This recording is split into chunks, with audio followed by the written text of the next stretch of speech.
নবী পাক এক সময় গাছের তলায় দাঁড়িয়ে আছে।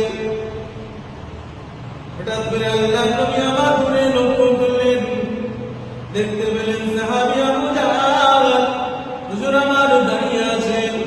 আল্লাহর নবী আবু জাহলকে লক্ষ্য করে বললেন, ও সাহাবী আবু জাহল, বাবা আবু জাহল, আমার কাছে আসো বাবা।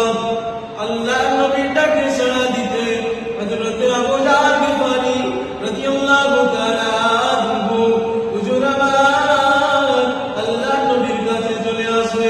লব্বাইক ইয়া রাসূলুল্লাহ, লব্বাইক ইয়া হাবিবাল্লাহ। নবী আমার বললেন, আবু জাহল গাছের দিকে তাকাও বাবা। হযরত আবু জাহল যখন গাছের দিকে তাকালেন, হুজুর আমার বর্ণনা করেন, আমি দেখতে পেলাম গাছের পাতাগুলো ঝরঝর করে জোরে জোরে আল্লাহ